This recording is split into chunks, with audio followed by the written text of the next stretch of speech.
बांग्लादेश के अंदर जो कुछ हुआ है उसका जिम्मेदार भी अमेरिका निकला है। ऐसा हम नहीं कह रहे, बल्कि खुद बांग्लादेश की पूर्व प्रधानमंत्री शेख हसीना ने कहा है। शेख हसीना इस्तीफा देकर भारत में आकर रह रही हैं। पहली बार बांग्लादेश से आने के बाद शेख हसीना ने एक बयान जारी किया है। क्या कुछ कहा है शेख हसीना ने, आपको सुनना चाहिए। पूरी रिपोर्ट देखिएगा। बांग्लादेश के अंदर जो कुछ हुआ है उसका असर भारत के अंदर किस तरह से दिख रहा है वो भी आपको बताएंगे। बांग्लादेश में पिछले 2 महीने से लगभग खतरनाक वाले प्रोटेस्ट हो रहे हैं। वहाँ के स्टूडेंट प्रोटेस्ट कर रहे थे। बांग्लादेश की पुलिस के साथ वहाँ के बच्चों की बहुत ज्यादा झड़पें हुई और पुलिस ने गोली भी चलाई, जिसमें तकरीबन 300 से ज्यादा लोग मारे गए। उसके बाद शेख हसीना ने इस्तीफा दे दिया और वो बांग्लादेश छोड़कर भारत आकर रहने लगी। वहाँ पर एक नई सरकार बन चुकी है। सेना ने सब कुछ अपने कब्जे में ले लिया था, लेकिन हिंसा अभी भी हो रही है। अधिक तौर पर ऐसी बहुत सी खबरें आ रही थी कि वहाँ पर जो हिंदू हैं, नॉन मुस्लिम हैं, उनके साथ भी बहुत ज्यादा हिंसा की जा रही है। हिंदुओं के धार्मिक स्थलों को भी बांग्लादेश के अंदर निशाना बनाया जा रहा है और उसका असर भारत के अंदर भी बहुत ज्यादा दिख रहा है। कई सारी भारत के अंदर घटनाएं हुई हैं, इस पर बात करेंगे, लेकिन पहले शेख हसीना के स्टेटमेंट के बारे में बात कर लेते हैं। बांग्लादेश के प्रधानमंत्री पद से इस्तीफा देकर और देश छोड़ने के बाद शेख हसीना का पहली बार बयान सामने आया। उन्होंने आगामी लीग की सरकार के पतन के पीछे अमेरिका का हाथ होने का आरोप लगाया है। शेख हसीना ने कहा कि अमेरिका एयरबेस स्थापित करने के लिए सेंट मार्टिन द्वीप मांग रहा था। यह द्वीप उन्हें नहीं सौंपने के कारण उन्हें सत्ता से बेदखल होना पड़ा। इसके साथ ही अपने बयान में हसीना ने बांग्लादेश में हो रही हिंसा पर भी खुलकर बात की। मीडिया रिपोर्ट्स के मुताबिक अपने करीबी सहयोगियों के माध्यम से भिजवाए गए एक मैसेज में शेख हसीना ने कहा कि मैं सत्ता में भी रह सकती थी अगर मैंने सेंट मार्टिन द्वीप अमेरिका को दे दिया होता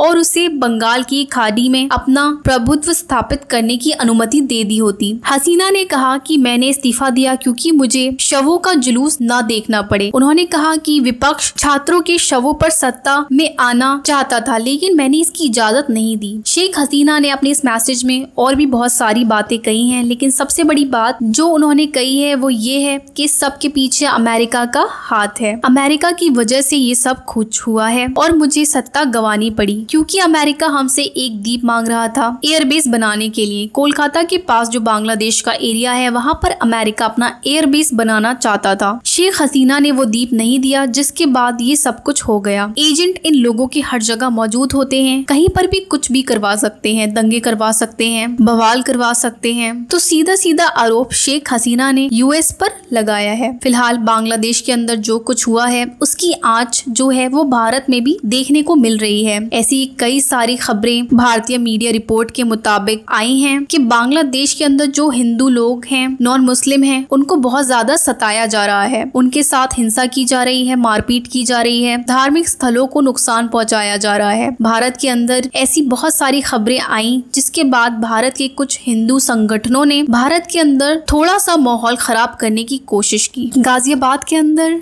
हिंदू रक्षक दल के प्रमुख पिंकी चौधरी ने अपने कुछ साथियों के साथ रेलवे स्टेशन के पास झुग्गी झोपड़ी में रह रहे कुछ मुसलमानों को बेरहमी से पीटा। उनकी झुग्गी झोपड़ियों को बहुत ज्यादा नुकसान पहुंचाया, नष्ट कर दिया। कई सारे मुसलमान घायल हो गए। पिंकी चौधरी ने उनको बांग्लादेशी बताते हुए बांग्लादेशी होने का आरोप लगाए और गंदी गंदी गालियां दी। बुरी तरह से अपने साथियों के साथ मिलकर उनको पीटा। वीडियो सोशल मीडिया पर वायरल हुए। पुलिस हरकत में आई और पिंकी चौधरी को उसके साथियों को गिरफ्तार कर लिया गया। 14 दिन की न्यायालय हिरासत में जेल भेज दिया गया। पिंकी चौधरी ने जिन लोगों को बांग्लादेशी बताकर पीटा था, पुलिस के मुताबिक वो भारत के ही रहने वाले हैं और उत्तर प्रदेश के शाहजहांपुर के निवासी हैं, जो कि मजदूर हैं, जो झुग्गी झोपड़ी में गाजियाबाद के रेलवे स्टेशन के पास रह रहे थे। जिन लोगों को पिंकी चौधरी ने पीटा वो बांग्लादेशी नहीं थे, बल्कि भारत के ही लोग थे। फिलहाल पुलिस ने एक्शन लिया है और हिंदू रक्षक दल के पिंकी चौधरी समेत उसके साथियों को गिरफ्तार करके जेल भेज दिया है। पुलिस एनएसए लगाने पर भी विचार कर रही है। फिलहाल इस पर राजनीति भी हो रही है। अखिलेश यादव ने एक्स पर पोस्ट करते हुए लिखा,